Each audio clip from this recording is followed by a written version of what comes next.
Bueno, Gabriela, 8 muertos.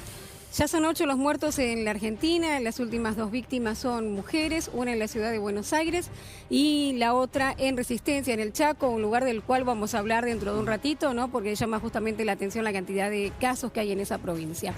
Ahora se sumaron 87 casos, ¿no?, en el último día, y de esta manera llegan a 387 los contagiados en el país, que están distribuidos de la siguiente manera. La mayoría de los contagiados siguen estando en la ciudad de Buenos Aires, 143, donde también hubo 3 muertes. En la provincia de Buenos Aires son 105 los casos, con 2 muertes. Fíjate en Chaco, 40 casos, pero tiene la misma cantidad de muertes, por ejemplo, que la ciudad de Buenos Aires, 3. En Córdoba, 35 casos, en Santa Fe 20, en Tierra del Fuego 10, en Tucumán 7. Vamos viendo día tras día cómo Ayer fue el mayor número de casos positivos en Argentina. Sí, veníamos de una meseta, ¿no? Habíamos tenido poco más de 30 y saltó a 87. Mendoza 5, Entre Ríos 4, Río Negro 4, Corrientes 3, Neuquén 3, Santa Cruz 2, Jujuy 1. Pero además de ver cómo están distribuidos los casos en el país, es interesante también conocer ¿Cómo está distribuido en forma etaria, ¿no? ¿Quiénes son los que más se infectan en la Argentina? Uno podría pensar, bueno, las personas más vulnerables, las mayores. Claro. No. Sin embargo, son las personas jóvenes y activas. Escuchamos a Carla Bisotti, secretaria de Acceso a la Salud, que daba detalles acerca de cómo está compuesto el mapa de los contagiados en la Argentina. Otro mensaje muy importante, sobre todo en este momento en el cual termina el fin de semana largo y seguimos en aislamiento social preventivo obligatorio, es quiénes son los casos positivos. En Argentina, de los 387 casos positivos, el 60% es del sexo masculino y el 41% es sexo femenino.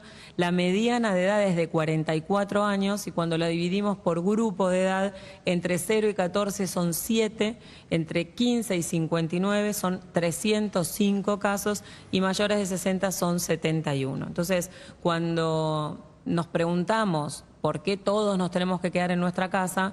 La respuesta es porque los que más se infectan son los más jóvenes, son los activos, son los que circulamos más por todos lados y son los que le pueden transmitir esa infección a quienes tienen más riesgo de fallecer y morir, que son los mayores de 60 años.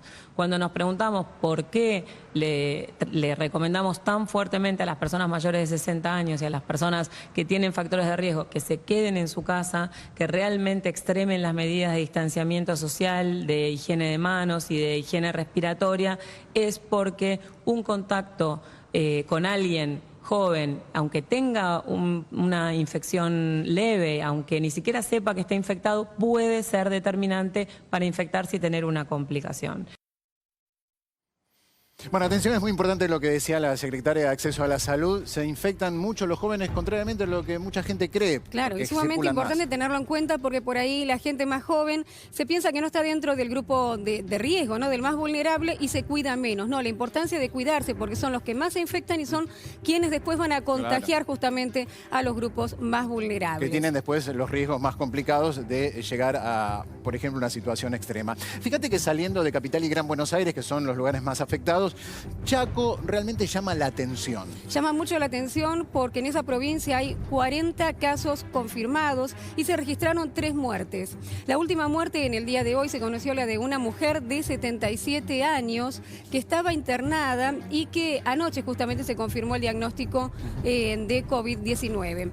Esta mujer aparentemente estuvo en un retiro espiritual con la médica y con el sacerdote de esa provincia, que estaban ambos infectados. Ahí se podría haber contagiado. Una situación preocupante, y también la del hombre que murió antes que ella días atrás porque tenía 53 años y según sus familiares no tenía ninguna enfermedad previa, no tenía comorbilidades. Claro, bastante joven. Muy Ahora, joven. ¿cuándo se espera el pico? Que es lo que todos nos preguntamos frente, en principio, a las medidas que se están tomando. Y uno dice, bueno, ¿hasta cuándo? Y sobre todo eso está atado mucho a cuándo se dé el famoso pico. Las autoridades sanitarias del país están esperando el pico para mayo.